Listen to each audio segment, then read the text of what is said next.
Bismillahirrahmanirrahim. Assalamualaikum warahmatullahi wabarakatuh. Eh, kami Waalaikumsalam warahmatullahi wabarakatuh. kami dari kelompok 6 akan mempresentasikan tentang hasil diskusi kami yang berjudul Penerapan Business Intelligence untuk menganalisis model bisnis yang berkelanjutan pada mata kuliah Metodologi Penelitian. Sebelum masuk kepada presentasi, kami akan memperkenalkan diri terlebih dahulu. Saya sebagai moderator Rio Fit Andika dan teman saya ada Bobi Chandra dan Muhammad Ikhlas. Yang akan mempresentasikan pertama tentang definisi dari business intelligence adalah Bobi. Kepada Bobi, dipersilakan. Definition dari business intelligence adalah sekumpulan teknik dan alat untuk mentransformasi dari data mentah menjadi informasi yang berguna dan bermakna untuk tujuan analisis bisnis.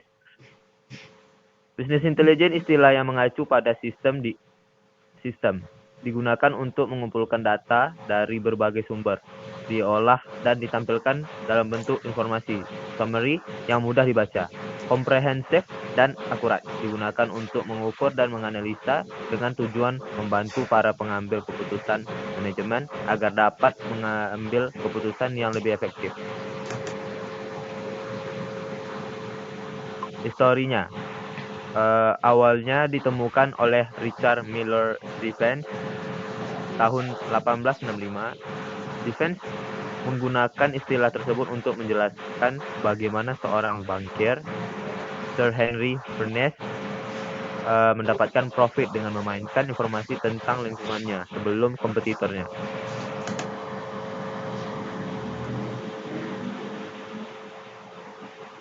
Oke, Big Bobi. data konsep. Big data adalah istilah untuk segala himpunan data, dataset dalam jumlah yang sangat besar, rumit dan tak terstruktur sehingga menjadikannya sukar ditangani apabila hanya menggunakan perkakas. Manajemen basis data biasa atau aplikasi pemroses data tradisional belaka. Namun data besar ini dapat digunakan untuk mengatasi masalah bisnis yang sebelumnya tidak dapat ditangani untuk mengambil keputusan yang lebih baik. Kemudian akan saya lanjutkan tentang Business Intelligence Goal. Jadi, di Business Intelligence ini ada memiliki goals yang terdiri dari 9 goals. Yang pertama, Business Intelligence ini untuk menganalisis dalam perilaku konsumen, pola pembelian, pemasaran, dan tren penjualan.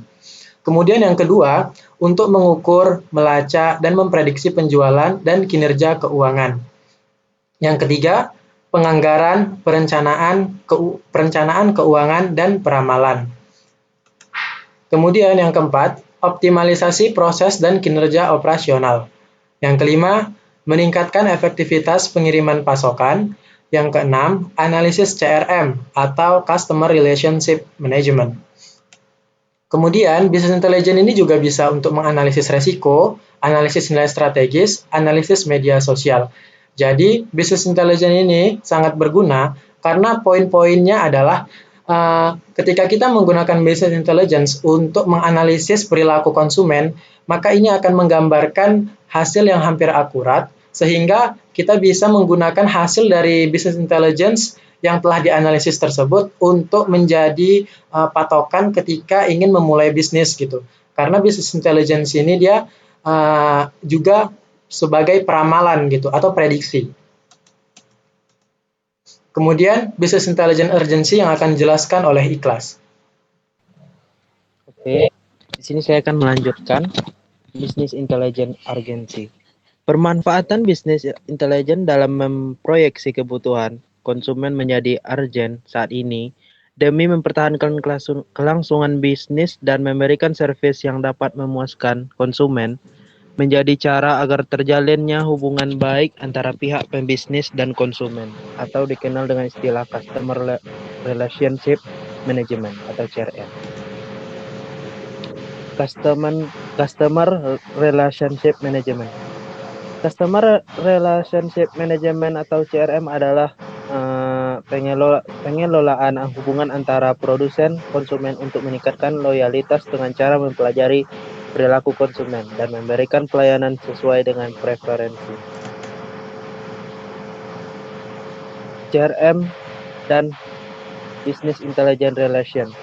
Bisnis intelijen membantu menyediakan informasi bagi perusahaan untuk mendukung pengambilan keputusan dan formulasi strategi. Yang kedua, bisnis intelijen mengintegrasikan seluruh informasi dari sumber-sumber data transaksi perusahaan di semua cabang perusahaan.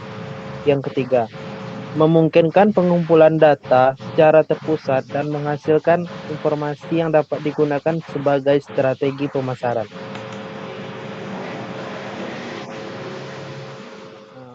Contoh implementasinya sebagai berikut. Ketika pelanggan mulai melakukan pembelian dan menggunakan produk, data-data yang terkait hal tersebut mulai terus bertambah. Bila data-data ini dianalisis, perusahaan akan mempunyai sosialisasi tentang pelanggan yang membeli produknya.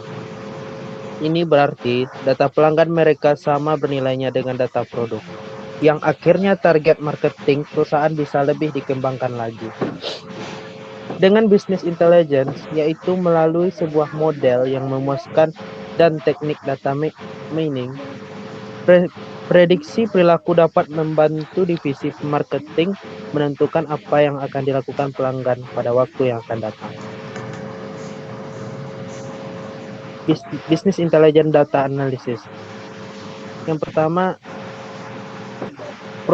propensity to buy analysis, analisa kecenderungan untuk membeli.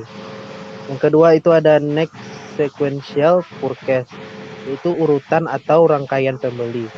Yang ketiga itu ada product affinity analysis, yaitu analisa produk gabungan.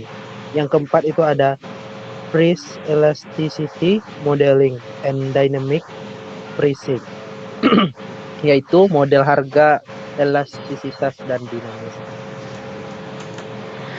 Kemudian, jika kita ingin menganalisa big data, ini ada beberapa cara. Ini adalah caranya.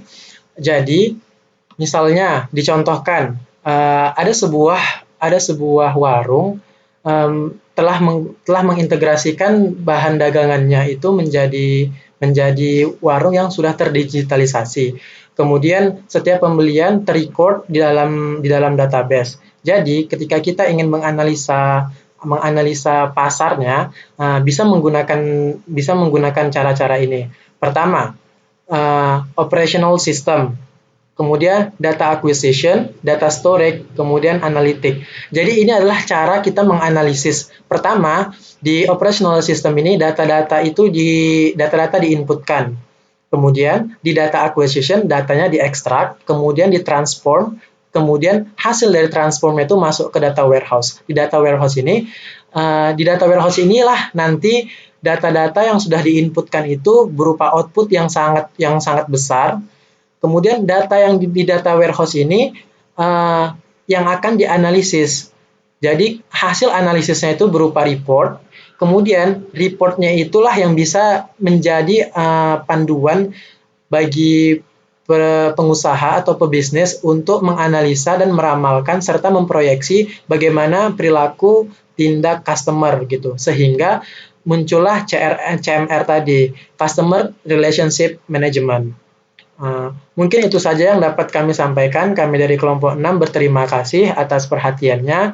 Kami akhiri. Wabillahi taufiq wal hidayah. Wassalamualaikum warahmatullahi wabarakatuh.